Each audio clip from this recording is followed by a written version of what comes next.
인젝해 주세요.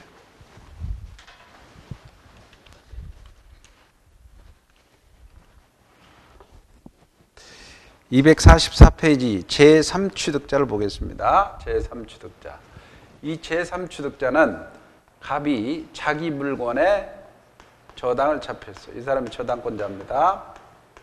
1억이 피담보 채권이라고 하고, 그런데 이 집주인이 설정자가 팔 수 있어요, 없어요? 있죠? 팔 수 있잖아요. 저당권 설정을 못 팔아먹어요? 팔아먹죠. 병이란 사람이 살 때 1억을, 이게 3억이라면 1억을 빼고 2억에 사겠죠. 그렇다면 저당권 안고 사는 거죠. 그렇잖아요? 이게 산 사람. 그래서 저당권 설정한 이후에 소유권 취득한 사람. 소유권 취득할 수 있죠? 그 다음에 뭐 이 토지다. 지상권 취득할 수도 있죠? 저당권 설정하고 지상권 설정할 수 있잖아요. 또 전세권도 이렇게 설정할 수도 있죠? 그래서 자, 저당권 설정한 이후에 소유권, 지상권, 전세권을 취득한 사람을 제3취득자라고 그래요. 제3취득자. 그래서 소유권, 지상권, 전세권 취득한 사람을 제3취득자지만 저당권 취득 이후에 그 물건에 저당권 취득한 사람. 후순위 저당권 취득한 사람. 후순위 저당권 취득한 사람은 제3취득자가 아닙니다. 요게 시험 나왔죠? 그냥 후순위권자라 그래요. 후순위 저당권자라 그래요. 그래서 반드시 소유권, 지상권, 전세권, 저당권 이후에 소유권, 지상권, 전세권 취득한 사람을 뭐라고 한다? 제3취득자라고 합니다. 그러면 제3취득자, 요 개념, 후순위 저당권자는 제3취득자가 아니다.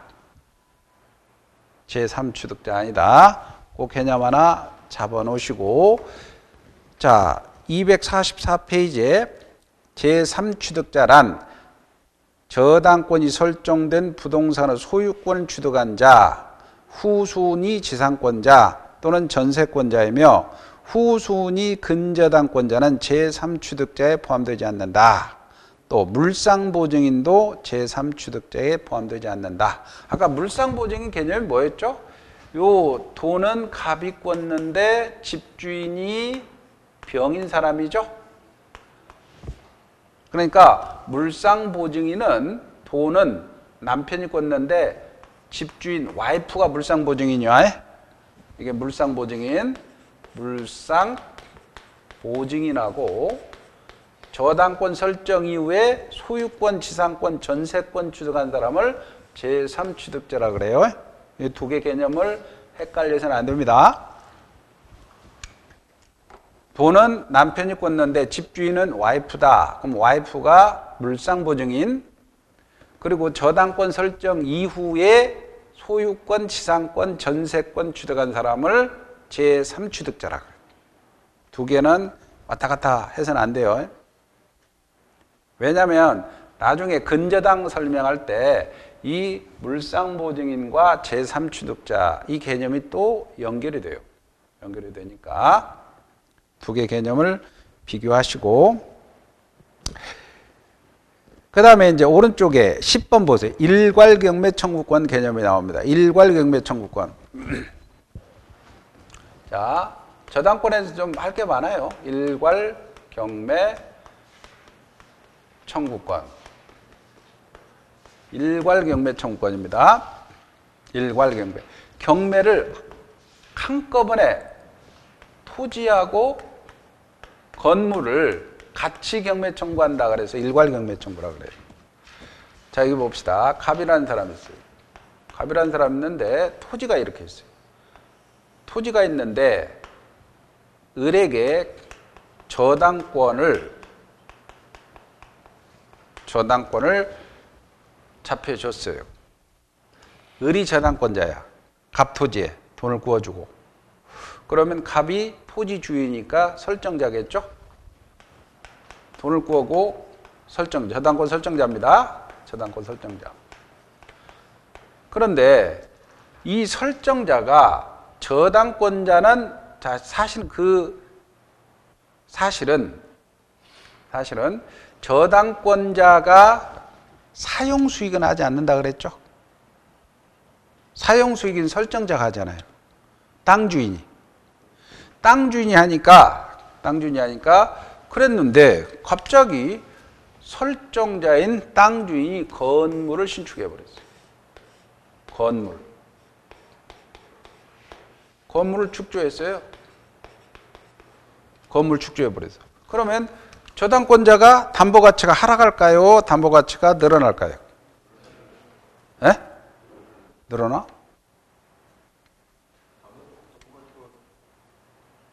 나대지가 담보 가치가 많아요. 토지 건물은 별개인데.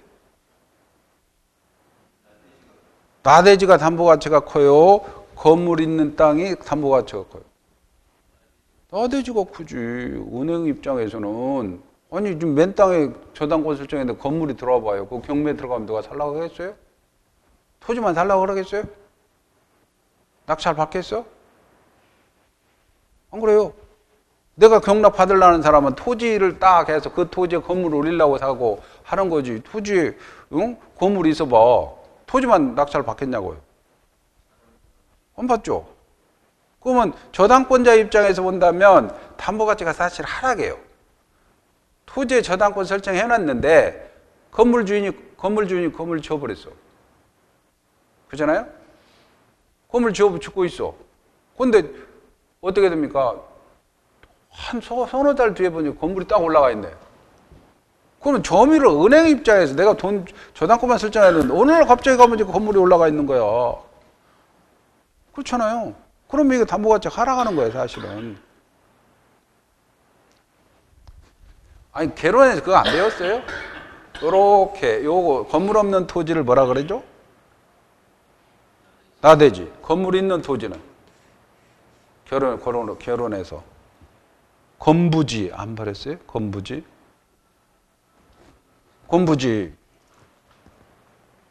그럼 사람도 마찬가지예요. 아가씨. 남편이 있지. 아줌마. 누가 좀 가치가 커요? 아줌마가 커? 담보가치가 크잖아요. 아가씨가. 그치? 그러니까 이렇게 되면 난리 난다는 거지. 그죠? 담보가치가 떨어지는 거야. 그래서 사실은 저번에 지상권 설명할 때 은행의 입장에서는 반드시 건물 못 짓게 하려고 여기다가 나대지의 저당권 설정할 때 은행은 뭘 요구한다 그랬죠? 지상권을 같이 요구하는 거예요. 무슨 말인지 아세요?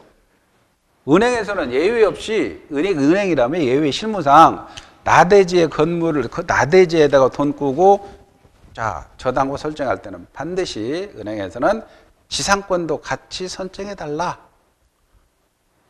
지상권도 같이 요구를 해요. 그럼 지상권은 뭐예요? 사용수익이잖아. 사용수익이니까 건물을 올리려면 지상권자의 동의를 얻어와라 그래. 그럼 은행 가서 동의 안 해주지. 건물 못 올라가는 거예요. 실무에서. 그게 사실은 지금 실무상은 개인들이 은행에서는 당연히 나대지에 건물 지을 때는 당연히 지상권까지 같이 요구해요. 근데 은행이 아니고 개인들은 모르잖아. 땅을 담보로 저당권 설정했어. 며칠 뒤에 가봤더니 건물 올라가. 주인이 건물 지어버린 거야. 그럼 담보가치가 떨어지잖아. 토지만 경매 받으려고 하는 사람 별로 없단 말이에요. 그래서 이거를 저당권자가 이 담보가치를 하락을 담보하기 위해서 경매, 물론 토지만 경매 청구할 수 있지만 이 설정자 갑이 건물을 신축하고 소유하고 있다면 같이 경매를 청구할 수 있다는 거야. 토지 건물은 별개잖아요. 토지의 저당권 설정에 건물의 저당 효력이 안 미쳐요. 안 미쳐. 토지 건물 별개니까. 그러나 자, 이때 설정자가 저당권 설정한 이후에 설정자가 건물을 신축하고 소유하고 있을 때 같이 경매 청구할 수 있다는 거예요. 할 수 있다. 할 수 있다요. 할 수 있다. 해라는 거 아니고 할 수 있어. 그러면 할 수 있어. 그럼 같이 경매 청구물에 두 개다. 그러면 토지의 경락대금, 매각대금하고 건물의 매각대금에서 두 개가 올라오죠? 매각이 되면 그러면 사는 사람은 이 건물 사는 사람은 두 개 다 낙찰을 받으려고 하겠죠? 토지 건물. 당연히 토지만 받으면 못 하겠고요. 토지 건물 낙찰 받겠죠? 그러면 이때 저당권자는 건물은 저당권 효력이 안 미치나요? 안 미치잖아. 그냥 너 담보가 잘하겠으니 같이 경매 청구해서 경매를 용이하게 만들어 놓은 거야. 대신에 네가 우선 변제금은 여기에서 받아가고 건물에는 우선 변제 받지 마라 이거지. 그럼 공평하잖아요. 그죠? 그죠?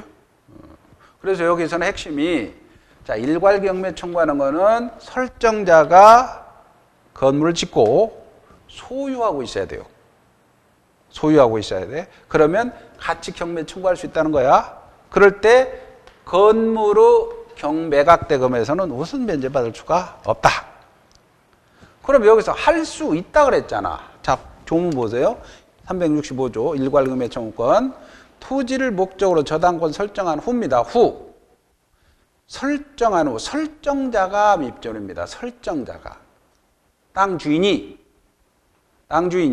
토지의 건물을 축조하고 소유하고 있어야 돼요. 축조하고 소유하고 있는 때에는 판례입니다. 저당권자는 토지와 함께 건물에 대해서 경매를 청구할 수 있다 그랬죠? 하여라 하는 건 아닙니다. 할 수 있다. 그러나 건물의 경매 대가에서는 우선 변제 받을 권리가 없다. 이거 시험문제 자주 나오죠. 건물에 대해서는 우선 변제가 안 돼요. 그럼 거기서 토지에 대해서 할 수 있다라 그랬죠? 안 해도 돼요. 그럼 이 사람이 보세요. 이 사람이 나는 토지만 저당권 잡았으니 나는 토지만 경매 청구할 거야. 토지만 경매를 청구했어요. 토지만 경매 청구했어. 그러면 이 사람이 토지만 경락을 했어요. 경락받았어요. 토지 주인이 지금 병이고 건물 주인이 갑이죠. 토지만 낙찰 할 수 있다 그랬지 하여야 한다는 건 아니지. 토지만 경매 청구했어. 너 엿 먹어봐라. 그럼 이 사람 낙찰 받았어? 그러면 야 토지 주인이 너 건물 철거해. 철거 소송이 들어와요. 철거할까요? 철거해야 될까? 이런 문제가 발생하죠? 자, 좀 이따 저번에 배웠던 자, 철거해야 되느냐, 요거 의문, 자, 이게 의문점으로 딱 남겨놓고 이따 나중에 해결할 거예요. 해야 되느냐, 말해야 되느냐. 넘겨보세요. 넘겨보시고 111페이지 보세요. 저번에 배웠던 법정 지상권 개념이 나와요. 11번 246페이지에 자, 이건 했으니까 법정 지상권 저번에 했으니까 자, 봅시다. 법정 지상권. 법정 지상권은 법에서 인정인 지상권이요. 이게 토지가 있고 건물이 있다 합시다. 토지 건물이 같이 이렇게 있어요. 토지 건물 이렇게 같이 있어요. 토지 건물 같이 있어요. 그럴 때 자, 이렇게 첫째 법정 지상권은 저당권 설정 당시에 토지 건물 동일 소유해야 돼요. 동일 소유.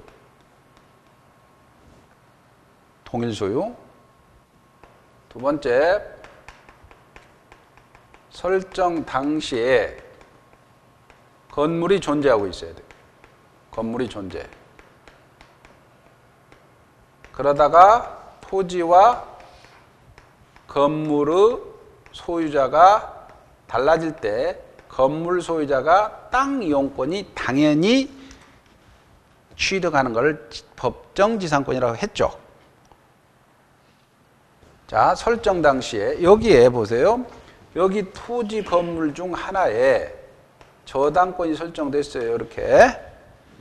그리고 나서 경매가 들어가서 경락받았을 때 건물 주인이 땅 당연히 이용할 수가 있어요. 이렇게. 당연히 이용할 수가 있어. 지상권이 법에서 생겨. 그러니까 땅 주인이 철거하라 청구를 못해요.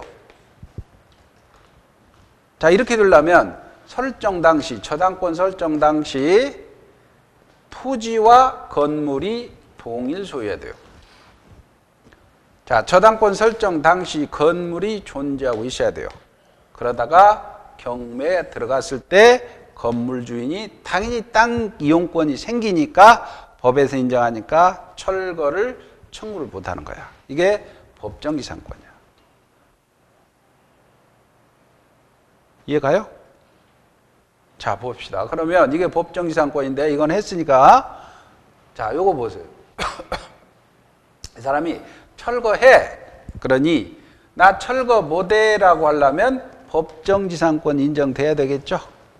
그럼 법정지상권 인정되려면 설정 당시 동일 소유해야 돼요.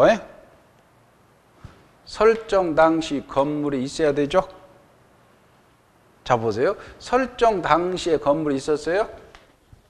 설정 당시에 건물이 없었죠? 설정 후 들어왔죠?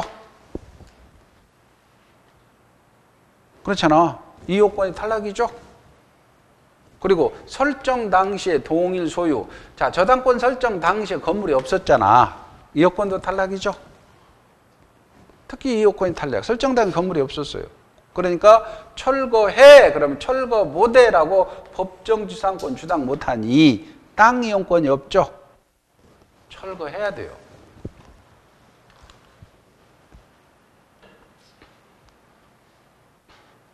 철거해야 돼요. 이해가죠? 그럼 이게 지금 목이 좋은 데야. 장사 잘 되는 건물이야. 장사 다 할건. 그러면 병의 입장에서는 토지만 경락받은 사람은 야, 철거할래? 아니면 비싸게 사갈래? 돈 벌을 수도 있는 여지가 있죠.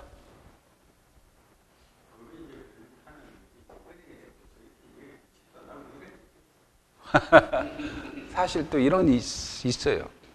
강남에 이런 사건이 있었어요. 예. 자, 알겠죠, 이제? 자, 그래서 법정지상권은 의의만 봅시다. 조문 366조. 저당무로 경매로 인하여 토지와 지상 건물이 다른 소유에 속한 경우에 토지 소유자는 건물 소유자에 대해 지상권 설정으로 봅니다. 그러나 지로는 당사자 청구에서 법원이 정한다. 의의만 보고 넘어갑니다. 이번 처음에 했으니까 토지와 건물이 동일 소유였다가 어느 하나 또는 양자의 저당권이 설정되고 저당무로 경매로 인해서 토지와 그 지상 건물이 다른 소유에 속한 경우에 토지 소유자는 건물 소유자에 대해서 지상권을 설정한 것으로 보므로 건물 소유자는 등기 없이도 법정지상권을 취득합니다. 등기 없이도 취득한다 그랬죠? 등기 없이도. 근데 이 경우는 설정 당시에 건물이 없었으니 철거해. 그럼 못해라고 주장 못하고 철거해야 돼요. 그러니까 사실은 나중에 여러분들이 경매 있잖아요. 경매 공부하면 핵심이 유치권하고 돈 버는 거는 법정지상권. 여기에 돈 드는 거예요. 핵심이.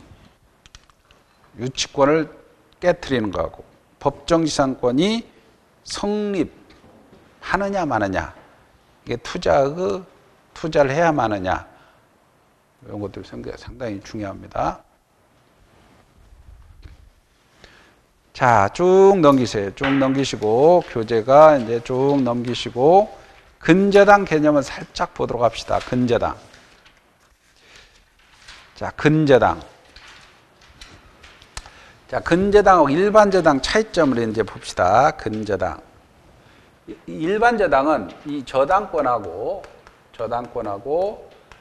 근저당권하고 어떤 차이점이 있느냐? 이 근저당, 일반 저당권은 채권이 특정되어 있어요. 채권이 특정되어 있어요.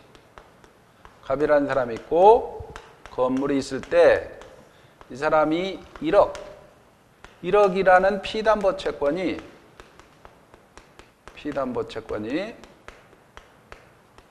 1억으로 특정되어 있습니다. 이렇게. 근데 근저당권은 이 장래 증감 변동이에요. 장래 증감 변동이에요. 채권이. 1억이 아니고 장래 이거는 딱 1억이 확정되어 있단 말이에요. 근데 장래 증감 변동한 채권이야.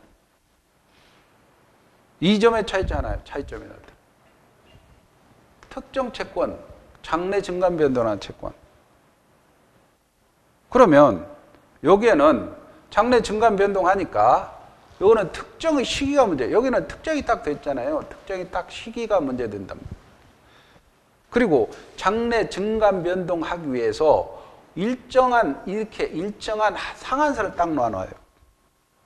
이거를 최고액 개념이 나와요. 최고액. 이 최고액은 피담보 채권에 보통 120%에서 30%까지 잡아요. 은행 입장은 편리하죠. 왜냐하면 1억을 구워주고 1억 3천까지 잡아놔. 그 1금융권은 1억 2천까지 120%, 2금융은 130%까지 잡아요. 그 범위 내에서는 자, 증감 변동 갖다 쓰고 갚고 갖다 쓰고 갚고 할 수 있어요. 근저당을 해놓으면. 보통 근저당이죠. 은행 입장에서는 130%, 120% 잡아놓잖아요. 그죠? 근데 여기서는 120%, 130% 안 잡아놔요. 대부분이 다 근저당으로 갑니다. 최고액 개념을. 그래서 이 최고액을 딱 정해놓고 이 장래 증감 변동하는 채권을 담보하는 저당권요. 근저당권이라는 거예요. 그러면 장래 증감 변동하니까 여기에서는 확정 시기, 어느 때 확정되느냐, 이게. 장래 언제까지 증감 변동하느냐, 시기를 정해야 할 때 아니에요. 그죠? 시기. 그래서 확정의 문제가 발생합니다. 확정의 문제가. 그러면 당사자가 어느 때 확정되느냐, 그러면 당사자가 결산기를 정했어. 결산기 도래. 야, 2년 후에 결산기 도래해야 돼. 결산기 도래해서 이게 확정해버리자. 그러면 확정했어. 그러면 이 사람이 지금 최고액이 1억 3천으로 정했다 합시다. 결산기 도래해서 확정해보니 1억 1천일 수도 있죠. 결산기 도래. 그럼 1억 1천까지만 담보하는 거예요. 1억 1천까지만 담보. 결산이 도래했어요. 그래서 확정의 문제가 발생하고 최고액 개념이 나온다는 거야. 그럼 이 최고액은 어떤 의미냐? 우선 변제 한도액입니다. 우선 변제 한도액을 의미한다. 우선 변제 받을 수 있는 최고 한도액이다. 최고액이라 그래요. 최고액. 우선 변제 한도액이다. 책임의 한도액이 아니다. 우선 변제 한도. 최고액 개념이 나옵니다. 자, 이렇게 하고 조문을 보고 뭐 더 자세히 들어가면 좀 헷갈리니까 처음이라 자, 근저당 개념 보세요. 근저당이란 계속적 거래 관계에서 장래 증감 변동하는 장래증감변동하죠. 불특정 다수 채권을 최고액이란 말이 나오죠. 범위 내에서 담보하는 약정 담보 물건입니다. 자, 357조 한번 볼까요? 저당권은 그 담보할 채무 최고액 정하고 채무 확정이란 말이 나오죠. 확정을 장래 보류해서 이를 설정할 수 있죠. 그래서 최고액 밑줄 확정이라는 개념 나옵니다. 확정 시기 이런 것들이 나오는데 이 경우 확정될 때까지 채무 소멸 이전은 저당권에 영향을 미치지 않는다. 무슨 말인지. 자, 이게 1억 3천에 이렇게 해놨어요. 근데 결산기가 2년 잡았어요. 근데 이 사람 돈이 있어가지고 1억 3천을 다 갚아버렸어. 1억 4천을 다 갚아버렸어. 그러면 이거는 피담보 채권이 제로가 되니까 저당권이 소멸해야 돼요. 그러면 1억 3천을 갚았어요. 그렇더라도 소멸하지 않는다는 거는. 그럼 다시 돈을 꿀 수 있어 또. 근저당 해놓으면. 확정 전이니까. 마이너스 통장 생각나세요? 집었다 넣었다 집어넣었다 그냥 살아있는 거예요. 소멸하지 않아요. 근저당은 소멸해 이거. 그 일반 저당권은 소멸해버려요. 소멸하지 않아. 그런 얘기입니다. 자, 오른쪽에 3번 보세요. 최고액만 나오고 최고액이라는 것은 근저당권자인 채권자가 담보부동산으로부터 경매를 통해서 우선 변제 받을 수 있는 한도액 밑줄이 우선 변제 한도액이죠. 우선 변제 한도액. 오른쪽에 3번 최고액 나오죠. 아까 조문에 255페이지 채권 최고액이란 근저당권자인 채권자가 담보부동산으로부터 경매를 통해서 우선 변제 받을 수 있는 한도액, 우선 변제 한도액 밑줄 치고 요거를 시험 문제는 책임 한도액 이렇게 바꿔치기 하면 틀립니다. 우선 변제 한도액이지 책임 한도액이 아니다. 이게 시험 문제 나왔죠? 우선 변제 한도액입니다. 책임의 한도액이 아니다.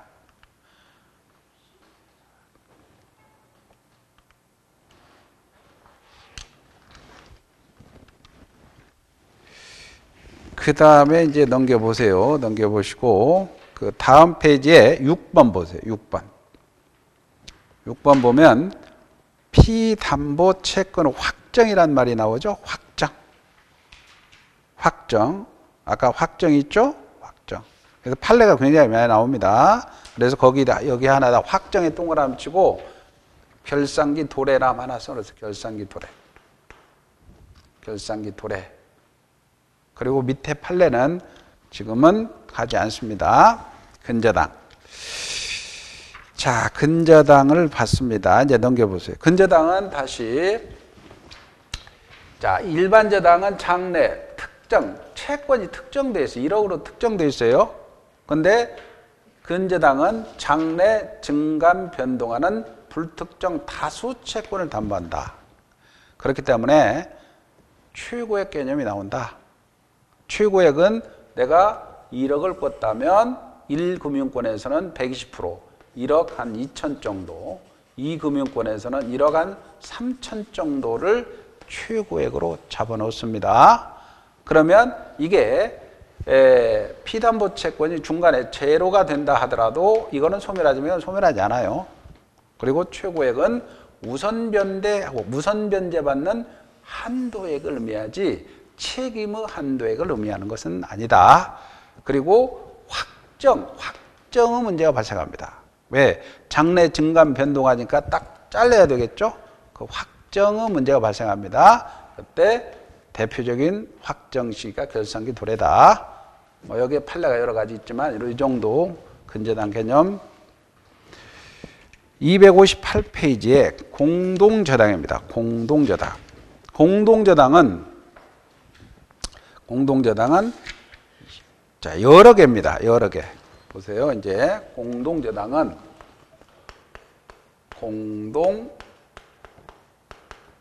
이것도 이제 공동저당인데 만약에 갑이라는 사람이 있는데 을이라는 사람이 있고 이렇게 이 사람이 1억을 꿉니다. 채권자가 1억을 구워주고 이 사람이 저당권자죠. 채무자 소유가 A 부동산, B 부동산, C 부동산이 있어요. 부동산. C 부동산. 부동산 여러 개예요. 여기다가 저당권자가 저당권. 여기다가 저당권. 이렇게 저당권자가 채무자 소유 또는 제3자 소유 부동산에다가 여러 개의 저당권을 설정할 때 공동저당이라고 합니다. 어렵지 않죠? 공동저당. 저당권자가 여러 개의 부동산의 저당권을 잡는 거예요. 이게 공동저당 개념이에요. 근데 이제 일관저당은 동시배당 문제인데 지금은 하지 않습니다. 자, 하나의 채권을 담보하기 위해 2개 이상의 부동산을 담보로 제공한 경우를 공동저당이라고 합니다. 여기까지만. 그리고 나머지는 비례, 동시배당 이런 것들은 지금 하지 않아요. 다음 순환 하도록 합시다. 쭉 넘기세요. 판례가 많으니까. 이렇게 해서 지금까지 했던 게 자, 물권을 다 끝난 거예요. 자, 물권이 끝났어요. 자, 물권을 정리해 보면 점유권, 소유권, 지상권, 지역권, 전세권, 유치권, 질권, 저당권인데 질권은 우리 배우지 않아요. 그죠? 근데 거기에서는 대부분이 법률행위냐, 법률 규정이냐 이렇게 나왔었죠. 그럼 이제 계약법. 자, 오늘이 아마 1순환에서는 마지막 시간이 될 거예요. 다음 순환에 이제 어떻게 1월 달부터 들어가죠? 1월 달부터 들어가면 처음부터 다시 들어갑니다. 이때는 조금 수준을 높여서 이제 뒤에 나오는 Q 문제도 한두 번씩 건드립니다. 네? 실전에 좀 들어가는 거예요. 오늘은 이제 계약법. 지금까지 이제 우리가 물권법을 배웠어요.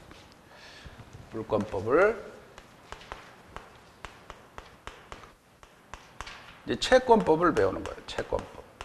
근데 여러분은 채권법이라고 하지 않아요. 이 채권은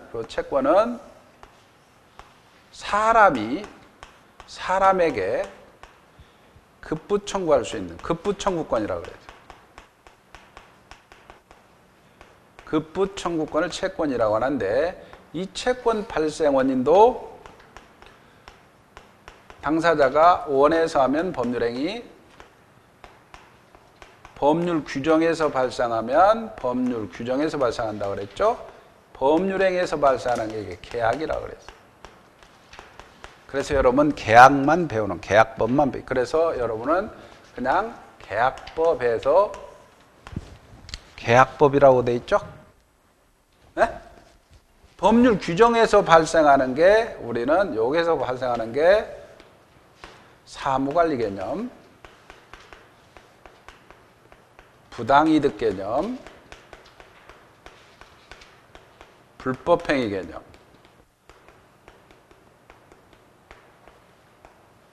그래서 사무관리, 부당이득, 불법. 부당이득은 많이 봤죠? 부당이득이 이제 741조, 750조라는 조문에서 부당이득, 사무관리는 그냥 이런 것들이 법률 규정에서 발생합니다. 네, 이것들은 여러분 범위에서는 시험 문제는 출제되지 않지만 이런 용어들은 나온다 그랬어요. 용어들은. 계약법이에요, 계약법. 이 계약법인데 이 계약법이 이렇게 또 크게 이렇게 나눠집니다. 계약법 총론과 계약법 강론. 근데 계약이 사실은 14가지 계약이 있어요, 민법에. 근데 여러분은 계약법 강론에서는 공인중개사는 매매계약, 임대차 계약 두 개는 외로우니까 교환하는 교환계약 이렇게 배우고 이렇게. 그래서 여러분들이 주로 하는 게 매매하고 임대차를 하죠. 계약을 하죠. 계약을 해서 수수료를 수입으로 하죠. 임대차 계약에서 교환은 뭐 크게 이루어지지 않으니까. 자, 매매 임대차는 거예요. 매매 임대차. 여러분들은 이제 매매 일을 잘하고 임대차를 잘해서 수입을 올리면 되는 거죠. 전체 체계 잡았죠. 자, 그러면 이제 계약법 총론에서 264페이지입니다. 계약법 서론 264페이지에 3번을 먼저 보세요. 계약의 종류라고 했죠. 계약의 종류에서도 가끔씩 시험 문제가 나와요. 가끔씩. 지금 이제 계약이다. 합의만 있으면 계약이 되잖아요. 합의면서 계약이 되는데 매매계약, 임대차, 교환계약. 그러면 자, 계약의 종류가 있어요. 계약의 종류에 첫 번째가 뭐라고 되어 있어요? 쌍무편무라고 되어 있죠. 쌍무편무. 쌍무계약. 편무계약. 이런 개념이 나옵니다. 편무계약. 무가 뭐죠? 무가. 의무죠, 의무. 서로 의무를 부담한다면 쌍무겠죠. 한쪽만 의무를 부담한다면 편무겠죠. 자, 그러면 자, 저번에도 했지만 매매계약의 개념을 한번 더 봅시다. 매매계약. 우리 교재 302페이지를 보세요. 우리 교재 302페이지.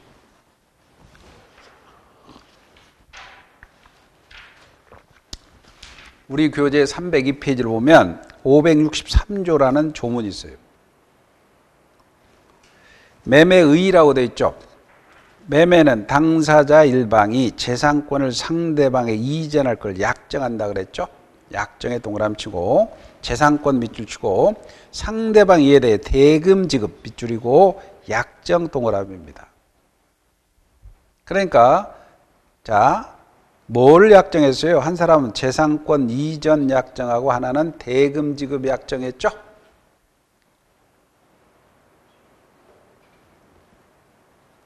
563조에 지금 몇 페이지? 302페이지에. 302페이지에. 미리 보는 거예요. 302페이지에. 그러면 이 302페이지에 잠시 정리하면 그대로 놔두고 잠시 정리하면 한 사람 이 매매는 한 사람은 야, 갑이 매수인은 이렇게 있다면 내가 재산권을 이전해 줄게라고 약정했죠?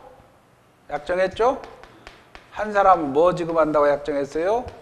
대금 지급을 해줄게라고 약정했죠? 약정하면 매매계획 성립하는 거야. 됐어요? 또 하나, 임대차. 우리 배우는 임대차. 뒤에 조문은 안 나오지만 개념에 나올 거예요. 어디냐면 321페이지를 보세요. 321페이지. 321페이지. 618조라는 조문이 나오죠.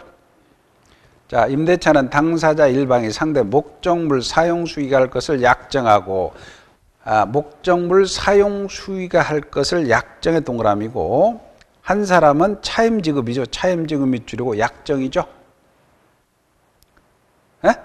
그럼 뭐 임대차는 한 사람은 야, 임대인이 임차인한테 야, 내가 너한테 목적물을 사용하고 수익하게 해줄게 라고 약정했죠? 한 사람 여기에 대해서 뭐요? 차임 지급을 약정했죠? 차임 지급 약정했어요? 이게 임대차 계약이야. 다시 돌아갑니다. 다시 돌아가. 265페이지로 다시 돌아갑니다. 다시 돌아가요. 그러면 지금 근거 조문에서 한 사람은 내가 재산권 약정, 이전을 약정하고 대금 지급 약정했으니 매매 계약이 성립했죠. 그럼 약정에 따라서 한 사람은 재산권 이전한다는 의무를 부담하죠. 그죠? 한 사람은 대금 지급할 의무가 발생하죠. 서로 의무가 있으니까 무슨 계약이야? 쌍무계약이야. 쌍무계약이야. 서로 대가적. 네가 주니까 나도 준다. 즉 이 기준은 뭐냐면 이 쌍무 편무 기준은 서로 대가적이다. 대가적이란 말은 네가 주니까 나도 준다 이거야. 대가적 의미가 있는 의무, 즉 채무를 부담하느냐 이게 기준이야. 서로 채무를 부담한다면 쌍무겠죠. 한쪽만 부담한다면 편무겠죠. 편무. 가령 편무는 증여를 해. 증여는 내가 집을 공짜로 줄게. 고마워요. 그럼 끝나죠? 그럼 편무야. 쌍무가 아니죠? 자, 임대차는 차임 지급하잖아요? 차임 지급하죠? 차임 지급하지 않고 목적물 사용 수익함만 약정하는 것은 사용대차라 그래요. 무슨 대차? 사용대차. 공짜로 빌려 쓰는 거 이거는. 차임 주고 빌려 쓰고 공짜로 빌려 써. 아래층 아줌마가 개똥이 엄마 벤치 있어? 라고 빌려오죠. 벤치 있어? 빌려오죠. 몇 시간? 3시간. 300원만 줘? 그러면 임대차가 들어. 그냥 빌려주죠? 그러면 사용대차가 되는 거야. 편무야, 편무. 한쪽만 의무 부담하는 거야. 편무, 쌍무. 편무, 쌍무. 개념 아셨죠? 편무, 쌍무. 개념 보세요. 편무, 쌍무. 서로 대가적 의미 있는 채무에 동그라. 대가적이라는 것은 돈이라는 게 아니고 네가 주니까 나도 준다는 그런 의미야. 에? 돈이라는 의미가 아니고 네가 주니까 나도 준다는 채무를 부담한다는 쌍무입니다. 일방만이 채무를 부담하는 증여 사용대차의 부담하거나 쌍방이 채무를 부담하더라도 채무가 서로 대가적이지 않는 관계가 편무라 그래요. 편무. 현상광고. 현상광고 보세요. 현상광고. 현상광고. 좀 이따 설명합시다. 이거 좀 쉬었다가 조금 합시다.